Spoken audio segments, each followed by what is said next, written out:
نحمده ونصلي على رسوله الكريم اما بعد فاعوذ بالله من الشيطان الرجيم بسم الله الرحمن الرحيم ومن شر حاسد اذا حسد۔ حسد ایک ایسی آگ ہے جس کا ایندھن انسان خود ہوتا ہے۔ حسد ایک ایسی بیماری ہے جس کا کوئی علاج نہیں۔ حسد ایک ایسا برا عمل ہے جو انسان کے نیک اعمال کو بھی برباد کر دیتا ہے۔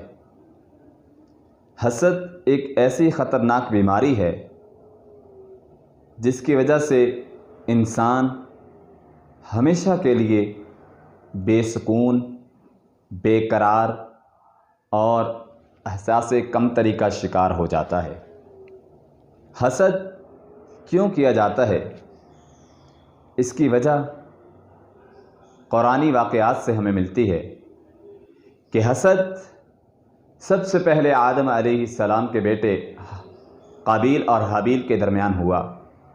قابیل نے حابیل کو قتل کیا کیونکہ اس کی قربانی قبول ہو گئی تھی، اسی بنا پر، اسی حسد کی وجہ پر کہ یہ مجھ سے فوقیت لے گیا، یہ مجھ سے عزت دار بن گیا، اس کی قربانی قبول ہو گئی، اسی حسد کی وجہ سے قابیل نے حابیل کو قتل کر دیا۔ اور قصہ یوسف علیہ السلام دیکھیں، اب پیغمبر کی اولاد ہے، باپ بھی پیغمبر، دادا بھی پیغمبر، لیکن تربیت پر تو کوئی شک نہیں کی جا سکتی، لیکن حسد کی بیماری کی وجہ سے سکے بھائی یوسف علیہ السلام کو کنویں میں پھینکتے نظر آتے ہیں۔ حسد کی وجہ سے اس آگ سے انسان جو ہے وہ خود بھی بے سکون ہو جاتا ہے اور دوسروں کی زندگی میں دخل انداز ہونا شروع کر دیتا ہے۔ حسد اسی وجہ سے کیا جاتا ہے کہ انسان کوئی ترقی کر رہا ہے، دوسرا انسان عام آدمی دیکھے کہ یہ مجھ سے سبقت کیوں لے جا رہا ہے، یہ مجھ سے آگے بڑھ جائے گا، اسی بنا پر حسد شروع ہو جاتا ہے۔ اور حسد کی وجہ سے انسان کسی کا کچھ نہیں بگاڑتا بلکہ اپنے آپ کو خود اس آگ میں جلاتا رہتا ہے، اس کا ایندھن خود بن کر اپنی زندگی کو بے سکون اور جو پرسکون زندگی تھی اس کا سکون خراب کر لیتا ہے۔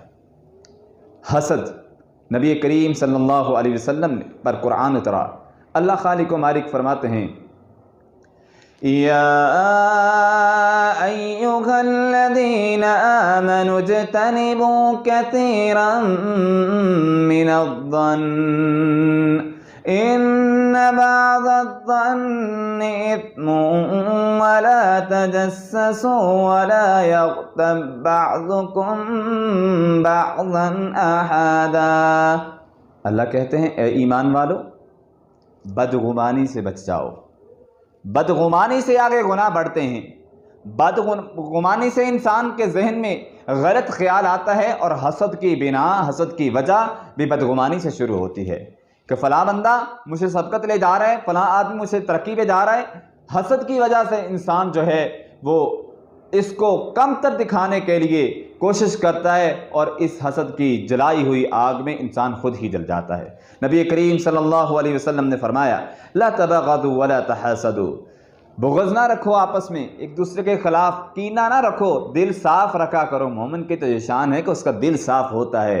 لا تبغضوا ولا تحاسدوا، فرمایا غصہ نہ کیا کرو، غضب اپنے ایک دوسرے کے درمیان حسد اور بغض اور کینہ نہ رکھا کرو، عداوت اور دشمنی نہ رکھا کرو۔ فرمایا لا تحاسدوا، حسد نہ کیا کرو، اس سے نقصان کیا ہوگا؟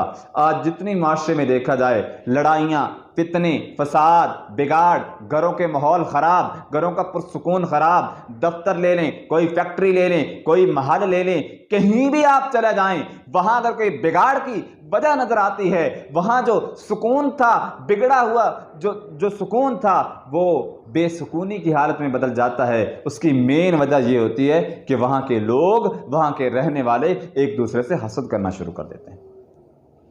حسد سے انسان جو ہے وہ اپنے نیک اعمال بھی ضائع کر بیٹھتا ہے۔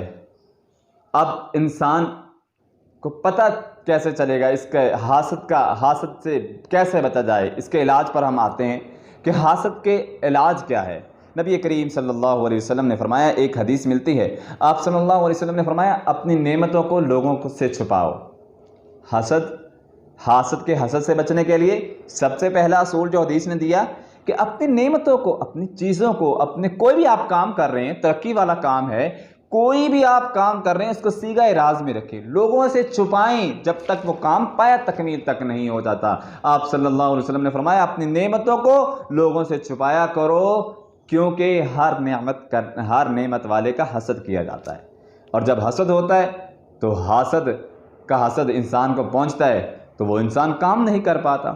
حاسد کے حسد سے بچنے کے لیے دوسرا طریقہ جو اللہ خالق و مالک نے قرآن مجید میں بیان کر دیا، سورہ فلق اللہ نے نازل کر دی، اور اس میں ایک آیت خاص طور پر کہا وَمِن شَرِّ حَاسِدٍ إِذَا حَسَدَ، اے اللہ سے پناہ مانگو دوسری تمام چیزوں سے بھی، اور حسد سے جو نقصان شر والی چیز ہے، حاسد کے حسد سے جو شر پہنچنے والا ہے، اس سے بھی خصوصی طور پر کہا گیا ہے کہ اس سے بھی پناہ مانگو۔ اب حاسد کا علاج کیا ہے؟ سب سے پہلی بات یہ ہے کہ اپنی نعمتوں کو اس سے چھپا لیں، اس سے دور ہٹیں، ملیں ضرور، اس سے ہم کلام ہوں، اچھی گفتگو کریں، حاسد کو پیار کی مار دیں، اپنی زبان کی مٹھاس کی مار دیں، تاکہ وہ آپ کا جو ہے وہ دوست بن جائے، آپ اس کو اپنی نعمتوں کے بارے میں نہ چھپائیں۔ دوسرا، سورہ فلق ناس موعظتین جو ہے وہ کثرت سے پڑھیں۔ اللہ سبحانہ و تعالی ہم سب کو حاسدوں کے اور شریر لوگوں سے بچائے۔ حاسد کا حسد کام نہیں کرتا، حسد کی آگ میں خود ہی جلا کرے، وہ شمع کیا بجھے جسے روشن خدا کرے۔ اقول قولی ھذا استغفر اللہ من کل ذنب واتوب الیہ۔ وَإِذَا قُرِئَ الْقُرْآنُ فَاسْتَمِعُوا لَهُ